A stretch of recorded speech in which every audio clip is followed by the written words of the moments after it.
Hello there. Welcome back, my friend. Hello, what have we here? Jedi, we've been expecting you. Knew I could count on you. Hello. Welcome to the rebellion. What fun! What is up, everyone? Hybrid here with another episode of Black Series of Yesteryear, the weekly retrospective series where we take a look back at Black Series waves of, well, yesteryear. So, this week we have, in my opinion, a legendary wave in the red and black box line. This is wave number 9, and this, to talk about my personal history, is the first time ever that I decided to order an entire wave. I was always really into my hunting and going to my local stores, and then whatever the hard guy to get out of the wave, the Phasma, the Boba Fett, order them online.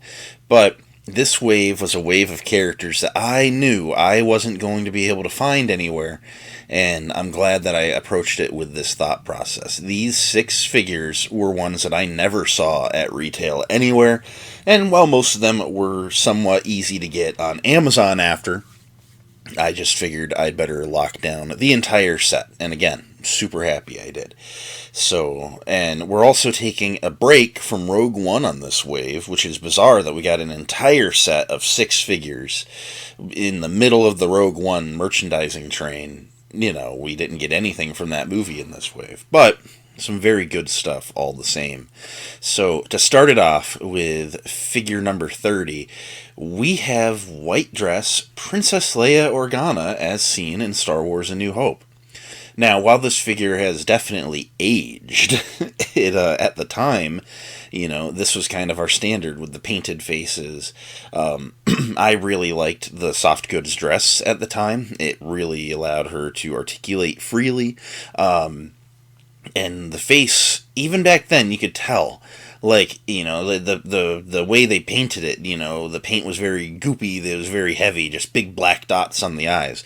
But they've since photoreeled this head sculpt, and it's not looked bad, but it was really, really cool getting white dress Princess Leia, especially when 2 waves back or 3 waves back we'd gotten the white shirt Luke Skywalker, and we'd had Han Solo since the second wave of the line, so we were starting to flesh out that original trilogy crew a little bit. She's one that we had definitely been asking for some time, so it was really cool to get her. It was nice getting both blasters, both her little Rebel pistol and the Stormtrooper blaster, because she carried that Stormtrooper blaster more in the movie, if anything. But yeah, this figure was really, really fun. Since this release, they've archived it, and that was my go-to Leia for a long time. But they've recently redone the A New Hope Leia in a rubber sculpted dress.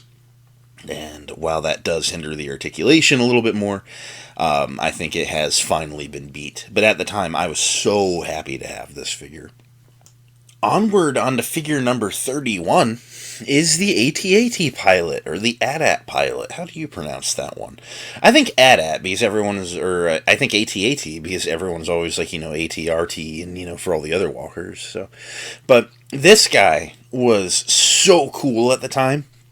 I did a review on him, like a throwback review like a year ago, just talking about how, for the era, it was actually really, really well done. He's one of those figures that, has pretty nice articulation from this era, and to the point that it still holds up and he doesn't need a redo. And while we did just get the new version for the Mandalorian and Grogu wave, which expect a review in the coming days, it didn't need it. I felt this figure was alright. I'll always take a redo and upgrade, though. But this guy just turned out really, really good. It was one of those times where you get those flexible rubber hoses to connect a pilot helmet, to a chest box, but it didn't hinder the articulation in any significant way. He just looked the part, looked really, really good, and, the big puffy moon boots, it's one of those things where it's it is that classic AT-AT driver look, and just, I don't know, one of the lesser talked about Imperial designs. To be fair, 2 seconds of screen time in Empire, and no lines at that, not a lot of screen time on this guy, but still iconic all the same. So, working on to the next figure now. I know that was brief, but what all can I say? On to figure number 32, we have ObiWan Kenobi. Well, that's a name I've not heard in a long time. Again, with the Princess Leia really trying to round out that A New Hope crew, they gave us the Ben Kenobi, and this is one that at this point I want a redo of rather badly, but at the time I was just happy to get him. Getting a soft goods Jedi robe was an impossible pull. I think he was the first one in the line, period. And he, of course, comes with his signature blue-bladed lightsaber, and the likeness, for a painted likeness, is not the worst. I think that they could definitely do a better Alec Guinness these days. He has the rubber skirt, which traffic cones the legs a little bit, but he is really good at standing there stoically, just doing Jedi Master stuff, and that is alright. This came out... I don't think it was, if memory serves, it was right around the time that Ben Kenobi appeared in Season 3 of Star Wars Rebels to handle Maul once and for all. So that was also like a thing where it was like Ben Kenobi's like really, really cool. It was just coincidentally perfect timing. This figure, is definitely a product of its time, but at the time, I was so excited to get a Ben Kenobi and just get that A New Hope crew rolling. But just a very, very good figure. One that does need an upgrade, unfortunately, as time goes on. But one that I was happy to have. And then, on figure number 33, we have Sabine Ren from Star Wars Rebels. As mentioned, I believe we were getting into Season 3 of the show at that point, like pretty far into Season 3, and they were still hung up on Season 1 appearances for Rebels figures. Well, I say that as if she wasn't the third one.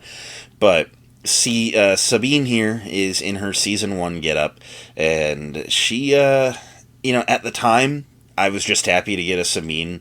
I've definitely soured on this figure over the years, but she came with some fun accessories. She came with a little paint gun and the removable helmet, and her hair's very colorful, and her armor's very colorful.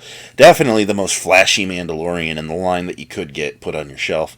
However, I will say, this whole line, has always kind of been, whenever they take an animated character and bring them into live action, it's always been about giving them the live action treatment and giving them like the realistic proportions. And with Sabine, she turned out way too skinny, to the point that it is noticeable, and that's always been something that frustrated me. I've always long awaited like a redo of the Rebels characters, and we just keep getting reissues. But Sabine, she looks alright. They painted her alright, but she's definitely due for a redo at this point. But one of the things that I really love on her is the attention to detail. In early Rebels, they were really hung up on her being an artist, and she was always spray painting stuff, and then they kind of said, hey, let's just drop that and just be a show.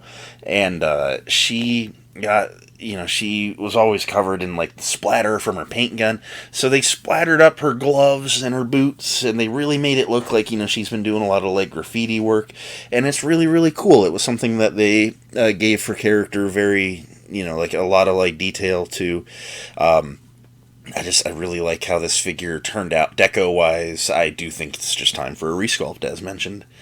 Now, working on to figure number 34. This one is really cool. This figure is the result of a fan poll where Hasbro asked people to submit. I think we did it through a fan channel, site. I forget exactly which one. But Hasbro was asking people to submit votes and see who was the most popular, and the people decided unanimously, since Hasbro and Lucasfilm want to ignore Legends, this is the way we're going to twist their arm, and Darth Revan won the vote, which is an insane poll for your first Legends figure. I do enjoy the Knights of the Old Republic games. I'm not deeply versed in the lore. I know there's loads of novels and comics and stuff. That's not me. But I do think the video game itself is a fun game. So getting a Darth Revan was really cool. And he was a head-to-toe new sculpt. And he comes with his red-bladed lightsaber and his purple-bladed lightsaber. And he has some really nice soft goods and some really nice paint and just sculpting in general on his armor. objectively, he came out really good. He's one of the reasons that I elected to pre-order this entire wave, because I was like, I might find any of these other figures on the shelf. But Darth Revan, I knew, was going to be like a legendary pull, and I was correct. He was hard to get for a long time until I believe they archived him, or reissued him at least. But I'm pretty sure he hit the archive at one point. But Darth Revan was like insanely fan demanded, so I just knew, like they were going to struggle to make enough for everyone that was going to want one. So getting the case for me worked out very well. But yeah, Revan was a really fun figure. Starting to show his age a little bit now, especially in some of the leg articulation, and and ultimately they sculpted him a little bit short too. He's like a Luke Skywalker height kind of figure, but he looks nice, and I think of the figures of the era, this one's one of the better ones. So, still a pretty good figure even today. And to wrap up the wave with figure number 35, I'm not used to these Black Series of Yesteryears running for this long, but I have 6 new figures, and that almost never happened at this time. But figure number 35 is the Imperial Snowtrooper, and this guy was so cool to finally be able to get my hands on. This is easily my favorite of the Imperial Trooper designs of the original trilogy. I was so excited to get one. And his articulation, even back then, was a little bit limited, but you could get him in a nice little running pose with his blaster. You could get him to kind of get it in a sort of like firing, like pulled up, like shooting pose. I never bothered with the long rifle they gave him. I always just gave him that Stormtrooper E11, the only gun that you saw them use on Hoth.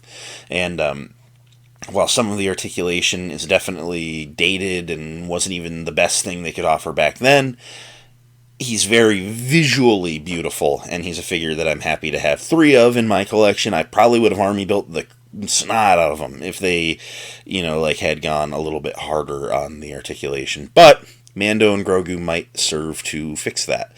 So I know we have a lot of new Snowtrooper parts on that remnant, wave. So fingers crossed there.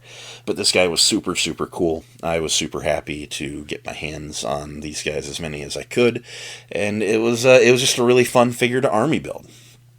So that is it. That concludes my thoughts on this wave and just how I remember my excitement of getting them back in the day.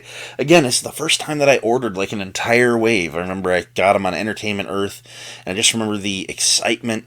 I got home from work one day, and there was a box, and it was the box that you see on the pallet at the end of the Walmart, aisle when they're stocking, just straight up had the Hasbro stripe and lettering on it, and they didn't put it in an outside shipper box or anything. Anyone at the post office knew this address was getting a box of Hasbro SWTBS figures, and man, I was just so excited.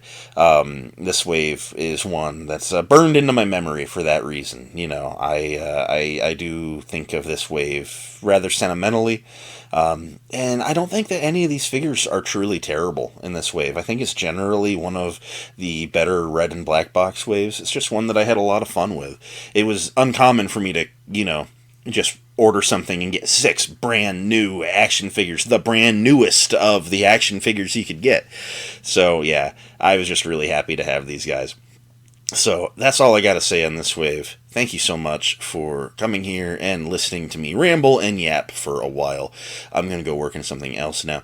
So I hope you keep an eye on the channel. Come back for the next episode of Black Series Yesteryear. Keep an eye out and come back for the next videos in general. As mentioned, I have the Mando and Grogu wave. We are going to be doing a lot of reviews this week. Thanks again. May the Force be with you, and I will catch you all next time here at Hybrid. Peace.